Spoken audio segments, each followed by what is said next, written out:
Well, that was fast. Sooners got themselves a commitment from four-star running back DeZephen Walker, who just did a visit this weekend. I wasn't prepared for that. I don't think any of y'all was prepared for that.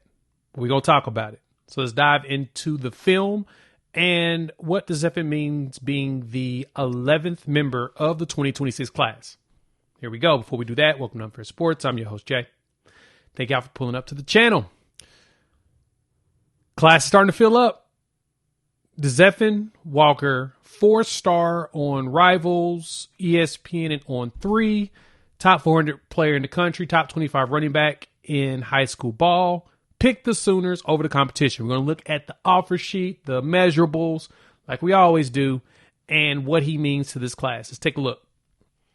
All right, he comes in here. Now, On3 has him listed as 5'10", 180. Looking at his profile as well as Rivals, who I know has recently updated their players, he's listed at 6 feet, 205 pounds. So he's a big back.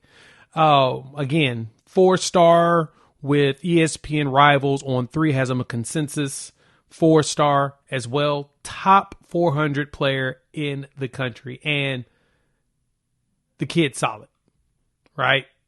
247 has him as a composite 4-star as well. So starting to get back into that. He's a very high 3-star in their standing rankings, around number 89 in his rating. So I'm expecting him to jump up in the 90s. But that's not what you're looking at when it comes to it. DeMarco Murray has been really going after bigger backs over the last few years. You know, you've noticed that you've got some guys in the 6 foot, 6'1", 6'2", 6'3" range. X-Rob's are about 6'2", 6'3"-ish. So you're starting to see DeMarco going for these bigger backs that can hold up in the SEC. And I'm going to be honest, when I watch this film, kid's good. He has a nice, like, one cut and then just run, and then he's gone. And he does that on a lot of the videos that I've seen from him. His offer sheet, of course, is also extensive. You've got, of course, Oklahoma, which offered him about 40-something days ago, just over 40, just under 50 days ago. They gave him the offer, found a way to get him on campus. He canceled his visit to Notre Dame to come to Oklahoma this past weekend. And because the visit, he canceled it, came in. It was obvious there was a true interest in being a Sooner. And, you know, he finds that hole, does a little dancing sometimes, but then he just outruns everybody.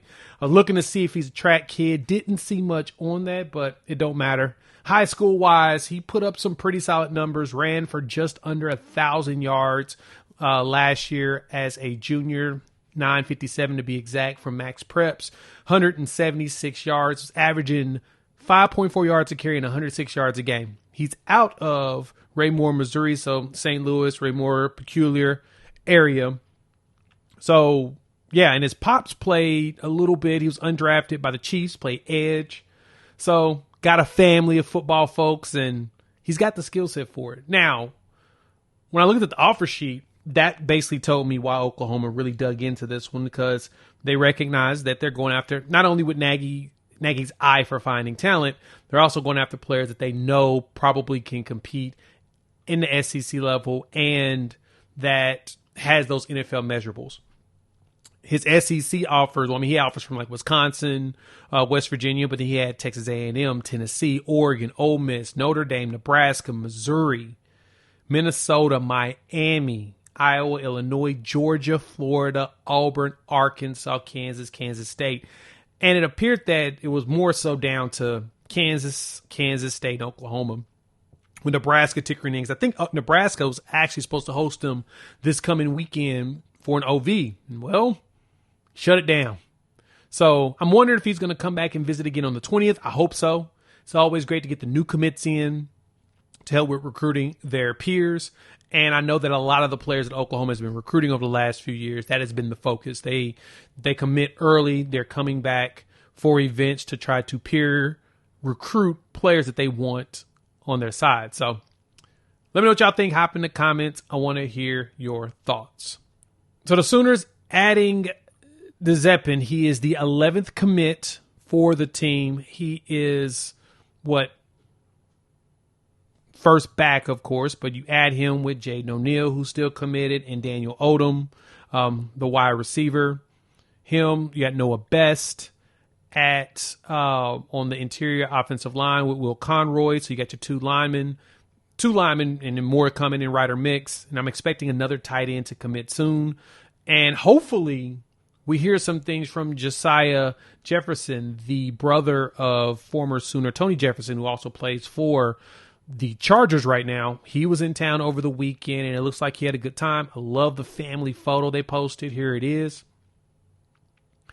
And to me, it feels like Oklahoma has a really good chance of possibly landing them.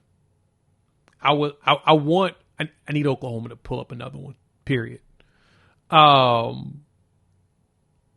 We need to pull another tight end because this kid's athletic, big, strong. We talked about him a little bit on the live as well as over on Locked On Sooners. You can check that out. But we need to go ahead and start filling up that tight end room. We could use that him with the Trinae Washington. Would be a fun tight end unit to see over the next couple of years. So I don't know, but I know Oklahoma is really locked in on him. He's locked in on a few others. So let me know what y'all think. All right. We've got a big weekend coming up. Visit weekend for coming up this weekend on the 20th. You expect to see Jay Cruel out there. Valdon Sohn is a big name that should be in town. Jordan Clay. We'll see if Oklahoma gets him in, the big wide receiver out of San Antonio. And, of course, some local kids. Brian Harris is going to be in town to try to get some peer recruiting with Jay Cruel. But it's going to be a big weekend, and so make sure y'all pay attention. Keep your eyes open. We'll drop a video to talk about what happens and what goes on, and hopefully Oklahoma gets an opportunity to land somebody. This is now the big season of not only recruiting, but OV season, and so this is the last weekend. We'll go into dead period up until the beginning of August, which is the first weekend in August, and I think that's going to be when you'll see the party at the Palace that they do every year, and that's another massive recruiting weekend. So we'll make sure to pay attention, look out, see who's going to come through. I'll put together a list and have that out to you all on Thursday when I can make sure everything is confirmed. But this weekend's going to be another big one, so keep your eyes open. And also me and Coop had a video that's coming out this evening. We talked with a prospect for Oklahoma, TK Cunningham. Fun interview, kind of talked to us about his process and what he's looking at. And so check that out. So link here, description below.